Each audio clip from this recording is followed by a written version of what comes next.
जय माता दी दोस्तों। जय श्री लक्ष्मी नारायण। मैं हूँ अर्चना तिवारी। स्वागत है हमारे चैनल ज्ञान की बात विद अर्चना चिंतामणि में आप सभी लोगों का। कैसे हैं आप लोग? उम्मीद है, विश्वास है, भगवान भोलेनाथ से प्रार्थना है मेरे परिवार के जितने लोग हों, जहाँ लोग सुरक्षित हों, अपने घर परिवार में सुखी समृद्धिशाली हमेशा बने रहें, ताकि मैं कहीं भी जाऊं, किसी से भी मिलूं तो मुझे खुशी और सौभाग्य प्राप्त हो सके।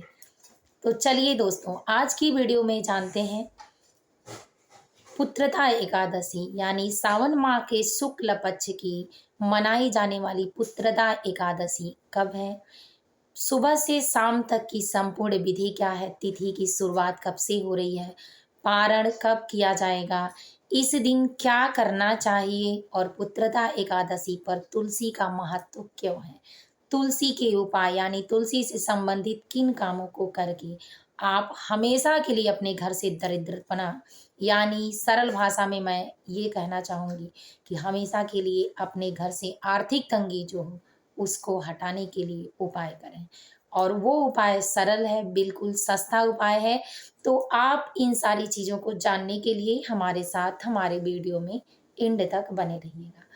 इससे पहले दोस्तों, आप हमारे चैनल पर नए हैं, पहली बार मेरी वीडियो देख रहे हैं, तो कृपया करके चैनल को अभी सब्सक्राइब कर लीजिए, ताकि मेरे आने वाले हर नए वीडियो का नया नोटिफिकेशन आपको पहले प्राप्त हो जाए। दोस्तों, आपके एक लाइक और एक सब्सक्राइब से मेरी भी हिम्मत और ताकत बढ़ती है। तो कृपया करके हमें भी आप मोटिवेट करें सिर्फ अपने लाइक करने से, क्योंकि अगर आपका प्यार नहीं दिखता है तो फिर मुझे भी शारीरिक दिक्कत यानी मानसिक दिक्कत होती है और मैं भी मेहनत करती हूँ। तो इसीलिए हम आपके लिए और आप हमारे लिए ज़रूर कुछ करें। तो उम्मीद है कि आप हमें निराश नहीं करेंगे। इस वीडियो को देखने के बाद आप वीडियो को लाइक ज़रूर करेंगे, चैनल को सब्सक्राइब करेंगे। और आप लोगों से एक छोटी सी शिकायत है कि कृपया करके जितने लोग वीडियो देखने वाले हैं, सभी लोगों से मैं सारी बहनों और भाइयों से उम्मीद करती हूँ कि आप कमेंट ज़रूर किया करें। आप कमेंट नहीं करते हैं तो हमको पता नहीं चलता है कि आप किस तरह की वीडियो देखना पसंद करते हैं, क्या चाहिए आपको। आपके जीवन में कोई ऐसी चीज़ें हैं जिससे आप तंग हैं, तो अगर आप उस पर कमेंट करेंगे कि मुझे इस प्रकार की वीडियो या जानकारी चाहिए, तो मैं कोशिश करूँगी कि आपकी भावनाओं को पूरा करूँ। तो दोस्तों, आपसे रिक्वेस्ट है कि आप भी जुक ज़रूर कुछ न कुछ कमेंट करें कि जिससे मैं आपके मन के अनुसार, आपके चाहत के अनुसार, आपकी भावनाओं के अनुसार आपकी इच्छाओं को पूरी कर पाऊँ और आपको इस प्रकार का वीडियो दे पाऊँ जिससे आपकी समस्या का समाधान हो सके। तो चलिए दोस्तों, बिना देर के ये वीडियो शुरू करते हैं। सबसे पहले, सावन मास में पड़ने वाला कोई भी व्रत और त्योहार करने से 2 गुना फल की प्राप्ति होती है। ये इसमें व्रत करने से भगवान भोलेनाथ की भी असीम कृपा आपके परिवार पर, आप पर बनती है। आपके घर में सुख और समृद्धि आती है, क्योंकि साथ में सौभाग्य प्राप्ति का सावन माता गौरी यानी पार्वती का और भोलेनाथ का सौभाग्य भी आपको प्राप्त होता है। इसीलिए शादी और विवाहों में भगवान भोलेनाथ की पूजा और आराधना की जाती है। तो जब जिसके में ना होते हुए भी आराधना की जाती है, तो सोचिए जिसका दिन चल रहा है, जिसका समय, जिसकी घड़ी चल रही है, उस समय में कार्य किया जाए तो क्यों नहीं मिलेगा। तो इसीलिए सावन मास में व्रत और उपवास ज़रूर करना चाहिए। और सावन मास में पड़ने वाला सौभाग्यशाली, सौभाग्य को देने वाला, आर्थिक तंगी से छुटकारा कराने वाला पुत्रदा एकादशी का व्रत जरूर करना चाहिए।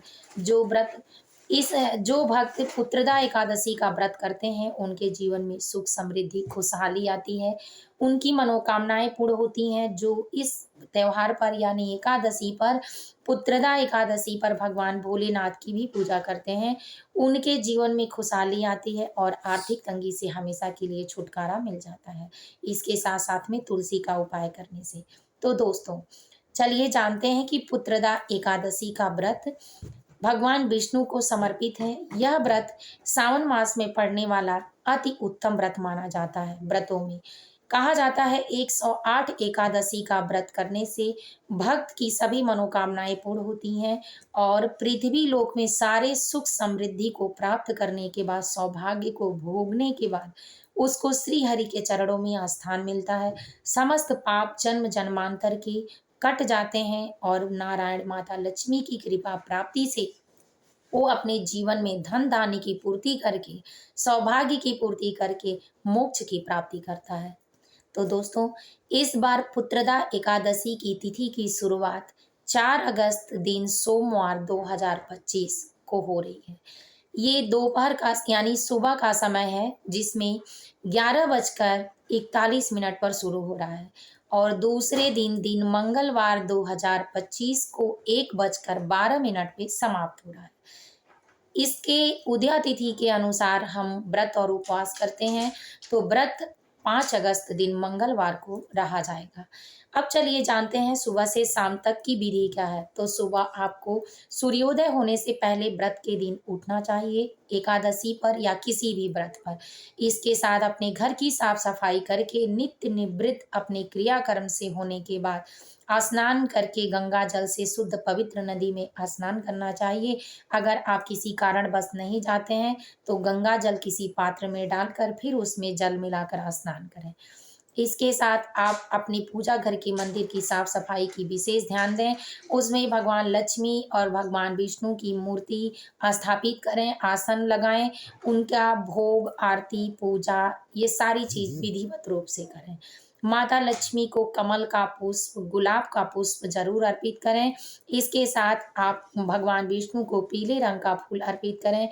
उस दिन वस्त्र में पीले रंग का वस्त्र, लाल रंग का वस्त्र ज़्यादा अच्छा माना जाता है। भगवान विष्णु को पीला, माता लक्ष्मी को लाल रंग का वस्त्र पसंद है, तो इसीलिए भक्तजन उस दिन इसी वस्त्र को धारण करते हैं, शुद्धता का ध्यान देते हैं। इसके बाद आरती पूजन करके चालीसा, विष्णु स्तोत्रम, कनकधारा स्तोत्रम, विष्णु चालीसा, विष्णु सहस्त्र नाम का पाठ करें, जो आप अपने समय के अनुसार कर पाएं।